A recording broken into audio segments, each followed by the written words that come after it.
नमस्कार मैं मजिद बंधुसकल ब्लगते चाওক আজি सन्धियार 7টা गुरुत्वपूर्ण खबर। प्रथमটো खबर 15 मार्चत बंद থাকিব राज्यर सकलो सरकारी कार्यालय स्कूल कलेज। 15 मार्चत हलिबा दलजात्रा उपलक्षे स्थानीय बंद घोषणा करिले राज्यपाले। 15 मार्चत बंद থাকিব सकलो सरकारी कार्यालय लगते स्कूल कलेज बंद घोषणा करिले प्रशासने।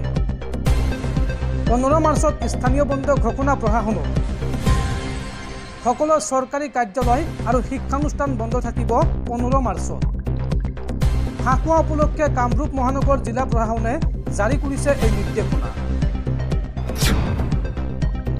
परवर्ती खबर राज्यर लाख लाख मुसलमान लोकলৈ जरूरी खबर। रमजाনৰ रोजार फित्रार परिमाण निर्धारण। এইবাৰ 70 টকা निर्धारण কৰা হৈছে फित्रार परिमाण। ঈদ উল ফিতৰৰ নামাজৰ আগে এই ফিত্ৰা আদায় দিবলৈ আহ্বান জনোৱা হৈছে। কেন্দ্ৰীয় হিলাল কমিটি অসমৰ এই ঘোষণা। ৰমজানৰ ৰোজাৰ ফিত্ৰাৰ পৰিমাণ নিৰ্ধাৰণ। এইবাৰ 70 টকা নিৰ্ধাৰণ কৰা হৈছে ফিত্ৰাৰ পৰিমাণ। 1663 গ্ৰাম ঘেঁহুৰ আটাৰ বজাৰ মূল্যৰ ভিত্তিত 70 টকা ধাৰ্য কৰা হৈছে এই ফিত্ৰাৰ পৰিমাণ। और ঈদ উল ফিতৰৰ নামাজৰ আগে प्रतिगराकी मुसलमान लोके এই ফিত্ৰা আদায় দিব লাগিব। मुसलमान লোকসকলক এই আহ্বান জনাইছে কেন্দ্ৰীয় হিলাল কমিটি অসমে। কেন্দ্ৰীয় হিলাল কমিটি অসমৰ এই বৃহৎ ঘোষণা। পৰৱৰ্তী খবৰ অবৈধ অনুপ্ৰৱেশকাৰীক লৈ কেন্দ্ৰীয় চৰকাৰৰ ডাঙৰ সিদ্ধান্ত। এতিয়াৰ পৰা বিপদত পৰিব অবৈধ বাংলাদেশী অনুপ্ৰৱেশকাৰী। ধৰা পৰিলে যাব লাগিব জেললৈ, ভৰিব লাগিব জৰিমনা। এই সন্দৰ্ভত দেশত আহি আছে নতুন আইন। অবৈধ অনুপ্ৰৱেশকাৰীক লৈ মোদী চৰকাৰৰ ডাঙৰ সিদ্ধান্ত। অবৈধ বাংলাদেশী অনুপ্ৰৱেশকাৰী এতিয়াৰ পৰা পৰিব বিপদত। লোকসভাত এই সন্দৰ্ভত উত্থাপন হ'ব কঠোৰ আইনৰ বিধেয়ক। কেন্দ্ৰীয় গৃহমন্ত্ৰী অমিত শ্বাহে লোকসভাত দাখিল কৰিব ইমিগ্ৰেশ্যন এণ্ড ফৰেইনাৰ্ছ বিল 2025। এই বিধেয়কত আছে কাৰাদণ্ডৰ পৰা জৰিমনা পৰ্যন্ত ব্যৱস্থা। আৰু অবৈধ অনুপ্ৰৱেশকাৰীক বিহা হ'ব 5 বছৰ পৰ্যন্ত কাৰাদণ্ড এই আইনৰ অধীনত। দৰ্শকসকল আৰু বহুত গুৰুত্বপূৰ্ণ খবৰ আছে। তাৰ আগতে আপোনাক জনাও যে যদি আপুনি এতিয়ালৈকে এইটো ভিডিঅ'ত লাইক কৰা নাই তেন্তে এতিয়াই ভিডিঅ'টোত লাইক কৰি দিয়ক। আৰু এনেকুৱা ধৰণৰ ভিডিঅ'সমূহ নিতৌ চাবলৈ চেনেলটো ছাবস্ক্ৰাইব কৰি কাষত থকা বেল আইকনটো প্ৰেছ কৰি ৰাখক।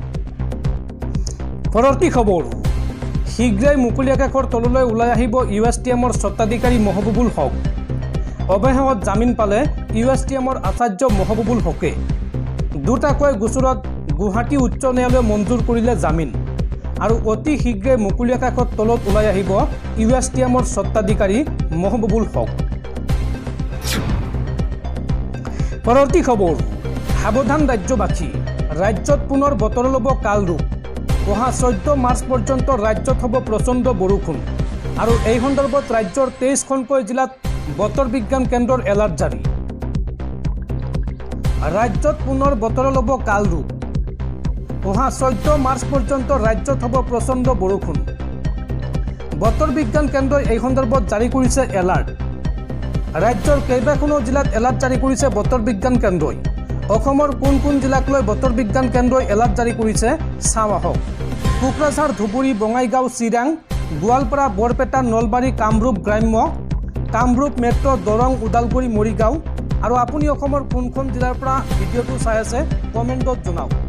লগতে শোণিতপুৰ, নগাঁও, পশ্চিম কাৰ্বি আংলং, হোজাই, ডিমা হাছাও, কাৰ্বি আংলং, ডিব্ৰুগড়, চৰাইদেউ এইসমূহ জিলাত এলাৰ্ট জাৰি কৰিছে বতৰ বিজ্ঞান কেন্দ্ৰই।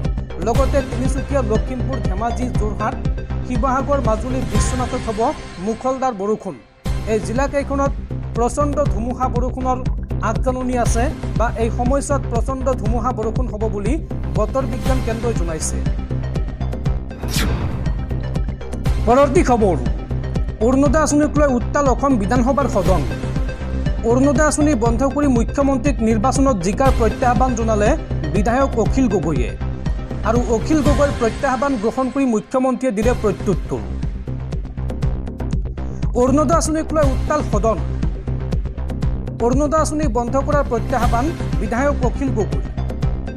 আৰু অখিল গগৈৰ প্ৰত্যাহ্বানৰ পাছতে মুখ্যমন্ত্ৰীৰ প্ৰত্যুত্তৰ। মুখ্যমন্ত্ৰীয়ে এই সন্দৰ্ভত কয় যে কংগ্ৰেছে আমাৰ পৰা লৈ গ'ল অসমৰ অৰুণোদয় আঁচনি।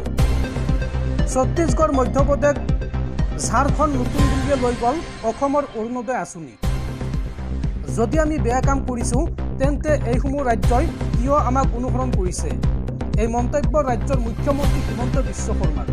হিমন্ত বিশ্ব শৰ্মাই লগতে কয় যে যিসকলৰ অৰ্থনৈতিক ধাৰণা নাই সেইসকলে অৰুণোদয় আঁচনিক সমালোচনা কৰে। বিধানসভাত এই মন্তব্য মুখ্যমন্ত্ৰী। পৰৱৰ্তী খবৰ, পুনৰ বিদেশ ভ্ৰমণত দেশৰ প্ৰধানমন্ত্ৰী নৰেন্দ্ৰ মোদী। এইবাৰ দুদিনীয়া ভ্ৰমণসূচীৰে মৰিছাছত উপস্থিত প্ৰধানমন্ত্ৰী নৰেন্দ্ৰ মোদী। মৰিছাছৰ ৰাষ্ট্ৰীয় দিৱসত অংশগ্ৰহণ কৰিব প্ৰধানমন্ত্ৰীগৰাকীয়ে। পৰৱৰ্তী খবৰ, ডিব্ৰুগড়ৰ মোহনবাৰী বিমানবন্দৰত হঠাৎ হাহাকাৰ। এগৰাকী যাত্ৰীৰ বেগৰ পৰা উদ্ধাৰ হৈছে 9mm পিষ্টলৰ সক্ৰিয় গুলী। ৰাজস্থানৰ চিম্বু দয়াল নামৰ যাত্ৰীজনৰ পৰা উদ্ধাৰ হৈছে 9mm পিষ্টলৰ সক্ৰিয় গুলী আৰু ঘটনা সন্দৰ্ভত ইতিমধ্যে গ্ৰেপ্তাৰ কৰা হৈছে ব্যক্তিগৰাকীক। পৰৱৰ্তী খবৰ, এইবাৰ জাতীয় সংগীতক বিশ্ব পৰ্যায়লৈ লৈ যাব ৰাজ্য চৰকাৰে। একেলগে 1 কোটি মানুহে গাব অ মোৰ আপোনাৰ দেশ। এই ঘোষণা মুখ্যমন্ত্ৰী হিমন্ত বিশ্ব শৰ্মাৰ। পৰৱৰ্তী খবৰ, ৰাইডাৰ ননী গ্ৰুপৰ বাইক চোৰৰ মাষ্টাৰ মাইণ্ডক গ্ৰেপ্তাৰ মহানগৰ আৰক্ষীৰ। বলবলাৰ পৰা আটক কৰা হৈছে আশ্ৰফ আলী নামৰ চোৰটোক। লগতে আশ্ৰফ আলীৰ পিতৃ জিকিৰ আলীকো গ্ৰেপ্তাৰ কৰিছে গুৱাহাটী মহানগৰ আৰক্ষীয়ে আৰু ঘটনাৰ পৰিকল্পনাকাৰী ফিৰোজ কাজীকো গ্ৰেপ্তাৰ কৰিছে আৰক্ষীয়ে। পৰৱৰ্তী খবৰ, এইবাৰ আমেৰিকাৰ বিৰুদ্ধে থিয় হৈছে বিশ্বৰ 3খন শক্তিশালী ৰাষ্ট্ৰ। মাৰ্কিন ৰাষ্ট্ৰপতি ডনাল্ড ট্ৰাম্পৰ সৈতে যুঁজিবলৈ সাজু হৈছে এই 3খন শক্তিশালী ৰাষ্ট্ৰ। বিশ্বৰ ইখনৰ পিছত সিখন দেশৰ প্ৰত্যাহ্বান আমেৰিকাৰ। ডনাল্ড ট্ৰাম্পৰ সৈতে যুঁজিবলৈ এইবাৰ সাজু হৈছে বিশ্বৰ 3খন শক্তিশালী ৰাষ্ট্ৰ। চীন, ৰাছিয়া আৰু ইৰাণে একত্ৰিত হৈ প্ৰত্যাহ্বান জনাইছে শক্তিধৰ আমেৰিকাক। উল্লেখযোগ্য যে মাত্ৰ 2টা দিন পূৰ্বে ইৰাণক লৈ ডাঙৰ মন্তব্য কৰিছিল ডনাল্ড ট্ৰাম্পে। ইৰাণৰ পাৰমাণৱিক ঘাটিত লক্ষ্য কৰিম বুলি মন্তব্য কৰিছিল মাৰ্কিন ৰাষ্ট্ৰপতি ডনাল্ড ট্ৰাম্পে আৰু ট্ৰাম্পৰ এই মন্তব্যৰ পিছতেই ইৰাণেও ৰঙা চকু দেখুৱাইছে আমেৰিকাক। ইয়াৰ লগে লগে ৰাছিয়া, চীনেও আৰম্ভ কৰিছে যুদ্ধাভ্যাস। বিশ্বৰ 3 শক্তিয়ে গাল্ফ অৱ ওমানত চলাইছে নৌসেনাৰ অভিযান। নৌসেনাৰ অভিযানত অংশ লৈছে ডাঙৰ ডাঙৰ জাহাজেও। সাগৰৰ মাজত চীন, ৰাছিয়া আৰু ইৰাণে শক্তি প্ৰদৰ্শন কৰিছে আমেৰিকাৰ বিৰুদ্ধে। ইৰাণ ইজৰাইলৰ যুদ্ধত ডনাল্ড ট্ৰাম্পে পক্ষ লৈছে ইজৰাইলৰ আৰু এই সন্দৰ্ভত আলোচনাৰ বাবে ডনাল্ড ট্ৰাম্পে চিঠি লিখিছিল ইৰাণলৈ। কিন্তু ডনাল্ড ট্ৰাম্পৰ প্ৰস্তাৱক অস্বীকাৰ কৰে ইৰাণৰ সৰ্বোচ্চ নেতা আল খামেনিয়ে। সংবাদ মাধ্যমৰ আগত আমেৰিকাৰ নীতি অগ্ৰাহ্য কৰা বুলি মন্তব্য কৰে খামেনিয়ে। কোনো ধৰণৰ আলোচনাত মিলিত নহয় ইৰাণ, এই বুলি স্পষ্ট কৰি দিছে খামেনিয়ে। আৰু আমেৰিকাৰ কোনো কথাত বিশ্বাস নকৰে ইৰাণে, এই বুলি মন্তব্য কৰে ইৰাণৰ সৰ্বোচ্চ নেতা খামেনিয়ে। পৰৱৰ্তী খবৰ, অসম তথা উত্তৰ পূবলৈ অশনি সংকেত। উত্তৰ পূবত ভয়াৱহভাৱে হ্ৰাস পাইছে বনাঞ্চল। শেহতীয়া প্ৰতিবেদনত প্ৰকাশ পাইছে এই চাঞ্চল্যকৰ তথ্য। উত্তৰ পূব ভাৰতৰ যিকোনো এখন ৰাজ্যৰ কথা ভাবিলেই এক ঘন অৰণ্যৰ প্ৰতিচ্ছবি মনলৈ আহে। অসম আৰু ছিকিমক বাদ দি উত্তৰ পূবৰ বাকী ৰাজ্যসমূহৰ ভৌগোলিক অঞ্চলৰ ৭৫তকৈও অধিক বনাঞ্চলৰ অধীনত আছে। ইয়াৰে অধিকাংশ বনাঞ্চল আছে অৰুণাচল প্ৰদেশত, যিটো ৯২.৮%। উত্তৰ পূব ভাৰত প্ৰাচীন কালৰ পৰা ঘন অৰণ্য, বিৰল বন্যপ্ৰাণী, চহকী জৈৱ বৈচিত্ৰ্য আৰু বিনন্দীয়া প্ৰকৃতিৰ বাবে পৰিচিত হৈ আহিছে। এই প্ৰাকৃতিক অৱদানে উত্তৰ পূব ভাৰতত গঢ় দিছে এক সুকীয়া সংস্কৃতি তথা জীৱনধাৰাৰ। কিন্তু যোৱা কেইটামান বছৰত ভয়াৱহভাৱে বনাঞ্চল ধ্বংস কৰা হৈছে অসমকে ধৰি উত্তৰ পূবৰ আন আন ৰাজ্যসমূহত। বিভিন্ন প্ৰতিবেদনত এই তথ্যসমূহ পোহৰলৈ আহিছে আৰু শেহতীয়া ভাৰত বনাঞ্চল প্ৰতিবেদন ISFR 2023 অনুসৰি 327 বৰ্গ কিলোমিটাৰ বনাঞ্চল হেৰুৱাই পেলাইছে উত্তৰ পূৰ্বাঞ্চলে, যিটো উত্তৰ পূৰ্বাঞ্চল তথা অসমৰ বাবে অশনি সংকেত। পৰৱৰ্তী খবৰ, আমেৰিকাত আৰ্থিক মন্দাৱস্থাৰ আশংকা। শ্বেয়াৰ বজাৰত বিনিয়োগকাৰীৰ মাজত হাহাকাৰ। ফুৰাফুৰে হ্ৰাস পাইছে NASDAQৰ সূচক।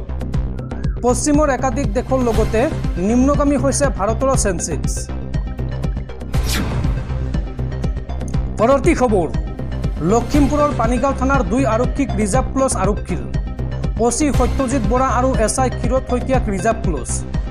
দুয়োৰে বিৰুদ্ধে উত্থাপন হৈছিল গৰুৰ চোৰাং বেহাৰে জড়িতৰ অভিযোগ। পৰৱৰ্তী খবৰ, পুনৰ এবাৰ বিজেপিৰ নীতিৰ বিৰুদ্ধে গ'ল কিংমেকাৰ চন্দ্ৰবাবু নাইডুৰ দল TDP। অন্ধ্ৰপ্ৰদেশত এতিয়াৰ পৰা তৃতীয় সন্তান জন্ম দিলে লাভ কৰিব 50,000 টকা আৰু লগতে গোধনৰ উপহাৰ। এই বৃহৎ ঘোষণা TDPৰ। পুনৰবাৰ বিজেপিৰ নীতিৰ বিৰুদ্ধে গ'ল চন্দ্ৰবাবু নাইডুৰ দল TDP। জনসংখ্যা নিয়ন্ত্ৰণক লৈ বিজেপিৰ নীতিৰ সৈতে নিমিলে চন্দ্ৰবাবু নাইডুৰ নীতি। দুটাতকৈ অধিক সন্তান জন্ম দিয়াৰ পোষকতা চন্দ্ৰবাবু নাইডুৰ। এইবাৰ TDPৰ সাংসদে ঘোষণা কৰিলে পুৰস্কাৰ। তৃতীয়টো সন্তান জন্ম দিলে অৰ্থাৎ 3 নম্বৰ সন্তানটো কন্যা জন্ম হ'লে লাভ কৰিব 50,000 টকা আৰু তৃতীয়টো সন্তান পুত্ৰ হ'লে চৰকাৰে দিব গোধন। TDPৰ সাংসদ কে আপাল্লা নাইডুৱে ঘোষণা কৰিলে এই পুৰস্কাৰ আৰু TDPৰ এই ঘোষণাক লৈ এতিয়া দেশজুৰি চৰ্চা।